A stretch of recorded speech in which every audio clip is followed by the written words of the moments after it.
안녕하세요. 여러분들에게 IT 기기와 신발을 리뷰하는 남자 신발노밋의 조시입니다. 10월 셋째 주 IT 소식은 19일 구글 이벤트, 애플 이벤트, 20일 삼성 언팩 행사가 끝나봐야 더 많은 소식이 나올 것으로 보여서 비교적 적은 편인데요. 과연 이번 주에는 어떠한 소식들이 있는지 확인해 보겠습니다.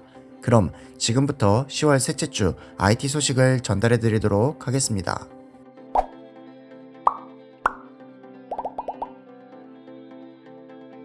인텔의 엘더레이크 CPU와 관련된 소식이 꾸준히 나오고 있는 가운데 최근 가성비 6코어 CPU로 유명한 i5 1XX400 시리즈의 i5 12400 CPU 벤치마크 정보가 확인되었습니다.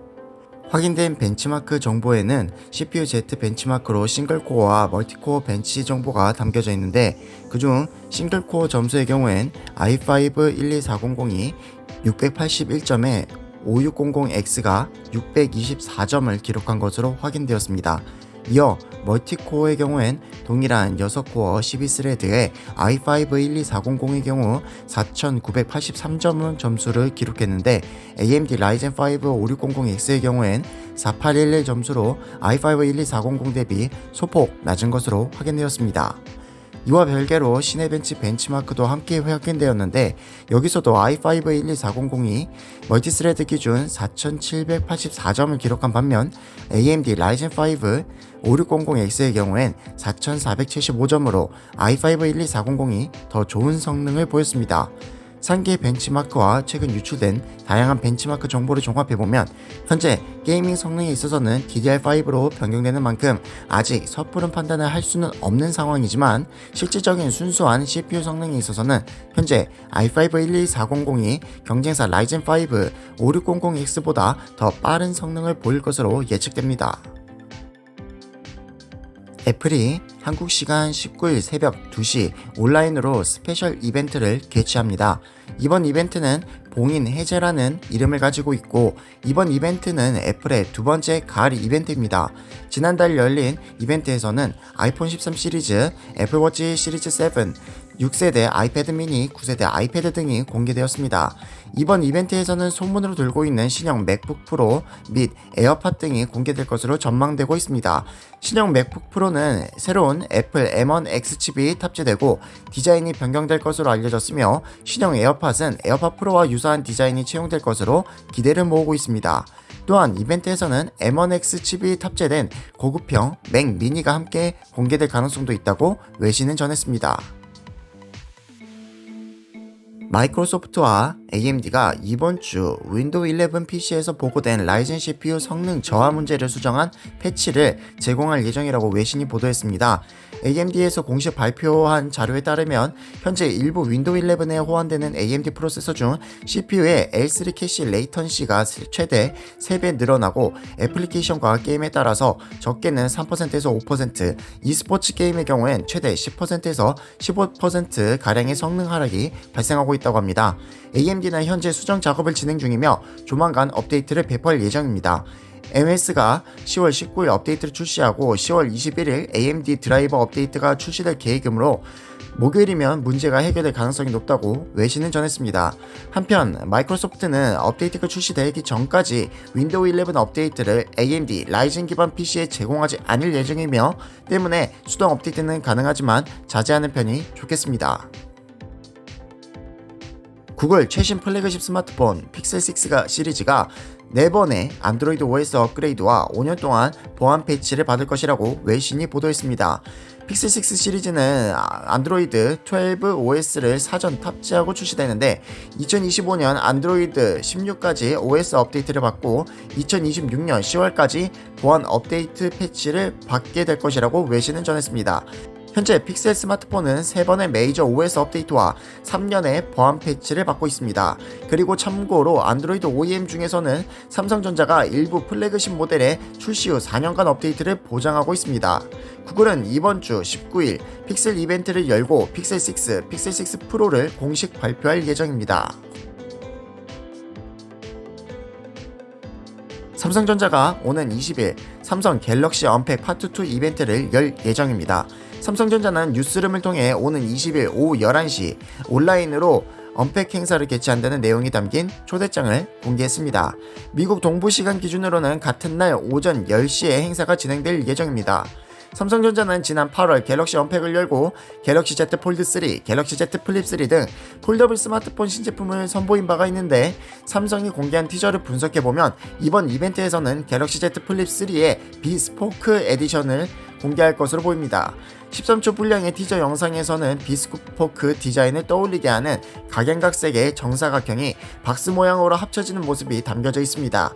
이들 박스에는 카메라, 삼성 띵스, 삼성 헬스 등 갤럭시 스마트폰 내 주요 애플리케이션의 아이콘들이 담겨있고 화이트, 블랙, 핑크 등 다양한 색상 조합으로 자신만의 개성을 표현할 수 있다는 점도 강조되어 있습니다. 삼성전자는 갤럭시 언팩 파트 2를 통해 모바일 혁신의 영역을 또 한 번 확장할 것이라고 밝혔습니다.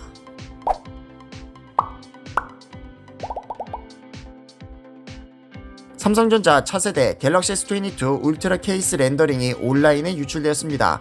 해외 매체 기즈모 차이나가 공개한 케이스 렌더링은 갤럭시 S21 울트라와 달라진 갤럭시 S22 울트라의 후면 디자인이 특징입니다.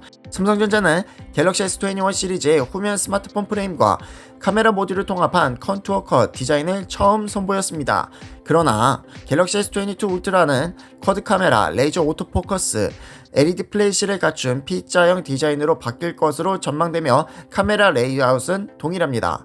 울트라 모델을 제외한 갤럭시 S22, 갤럭시 S22 플러스 카메라 디자인은 이전 모델과 동일할 것으로 알려졌으며 또 갤럭시 S22 울트라는 S펜 수납 공간을 갖출 것이라는 소문도 돌고 있는데 렌더링에서도 하단에 S펜용 슬롯이 보이고 있습니다. 추가로 아이스 유니버스 소식에 따르면 갤럭시 S22 울트라에 예전 버건디 레드 색상에 다크 레드 색상이 추가될 것이라고 합니다. 앞의 소식에 이어서 갤럭시 S22 추가 소식입니다. 삼성전자 차기 플래그십 스마트폰 갤럭시 S22 시리즈가 중국에서 3C 강제 인증을 획득했습니다. 강제 인증 제도는 제품이 시장에 유통되기 위한 필수 요건인데 3C 인증을 획득한 모델 번호는 각각 SMS9010, SMS9060, SMS9080이며 각각 갤럭시 S22, 갤럭시 S22 플러스, 갤럭시 S22 울트라로 추정됩니다. 인증 문서에 따르면 갤럭시 S22 시리즈는 모두 25W 유선 고속 충전을 지원하는 삼성 EP-TA800 25W 어댑터가 사용됩니다. 울트라 모델이 45W 고속 충전을 지원할 것이란 소문이 돌고 있지만 인증 문서에서는 확인할 수 없습니다. 단, 중국에서는 퀄컴 기반 갤럭시 S22 모델이 출시될 예정이며 엑시노스 기반 갤럭시 S22 울트라 모델이 45W 고속 충전을 지원할 가능성을 배제할 수 없다고 외신은 전했습니다. 샤오미 등 중국 업체들은 100W 이상의 초고속 충전 기술을 속속 선보이고 있지만 과거 갤럭시 노트 7 발화 사건으로 막대한 손실을 입은 삼성은 고속 충전에 대해 아직 보수적인 입장을 유지하고 있습니다. 삼성전자가 차기 폴더블 스마트폰 갤럭시 Z 폴드 4에 양면 디스플레이 지문 센서를 탑재할 가능성이 있다고 레츠고 디지털이 전했습니다. 보도에 따르면 삼성전자는 지난 3월 세계 지적재산권기구 WIPO의 메인 디스플레이와 커버 디스플레이 모두에서 지문을 감지할 수 있는 특허를 출원했습니다. 삼성전자 최신 폴더블 폰 갤럭시 Z 폴드 3는 측면에 지문 센서가 내장되어 있습니다. 삼성전자는 특허 문서에서 폴더블 폰을 펼치거나 접은 상태에서도 지문을 인식할 수 있는 기술을 소개하고 있습니다. 각 디스플레이에서는 같은 위치에 지문 센서가 내장되어 있으며 두 센서는 PCB를 통해 메인보드와 인터페이스할 수 있다고 설명하고 있습니다. 구체적으로 어떤 센서가 사용될지 언급되지는 않았지만 소식에 의하면 초음파, 광학 지문 센서를 조합해 사용할 가능성이 있다고 전했습니다.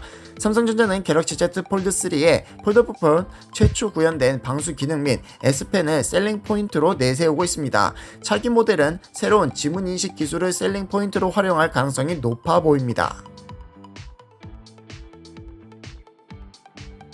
5G 이동통신을 지원하는 차기 아이폰 SE3는 2세대 모델과 디자인은 동일하지만 최신 아이폰 13 시리즈에 사용된 A15 바이오닉 칩셋이 사용될 것이라고 일본 애플 블로그 맥 오타카라가 전했습니다. 보도에 따르면 차기 아이폰 SE는 현재 2세대 모델처럼 4.7인치 레티나 HD 디스플레이와 터치 ID를 계속 사용하며 아이폰 13 시리즈에 사용된 A15 바이오닉 칩과 퀄컴 스냅드래곤 X60 5G 모뎀 칩이 탑재될 것으로 전해졌습니다.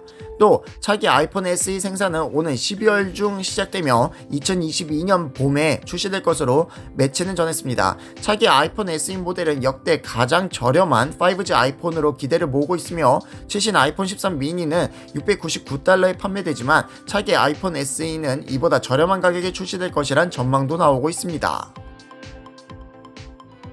애플이 차기 아이폰 14 시리즈용 120Hz 주사율을 지원하는 펀치홀 디스플레이를 테스트하고 있다고 중국 매체들이 전했습니다.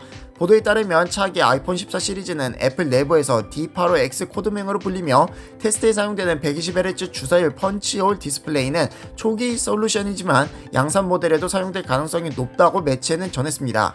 120Hz 펀치홀 디스플레이가 아이폰 14 모든 모델에 사용될 가능성은 희박합니다. 최신 보고서에 따르면 아이폰 14 프로, 아이폰 14 프로 맥스 등 고급 모델에만 펀치홀 디스플레이가 사용되고 보급형 모델에는 노치 디스플레이가 사용될 것으로 알려졌습니다. 한편 차기 아이폰 14 시리즈는 5.4인치 미니 모델이 단종되면서 6.1인치 아이폰 14, 6.1인치 아이폰 14 프로, 6.7인치 아이폰 14 맥스, 6.7인치 아이폰 14 프로 맥스로 라인업이 재편될 것으로 보입니다.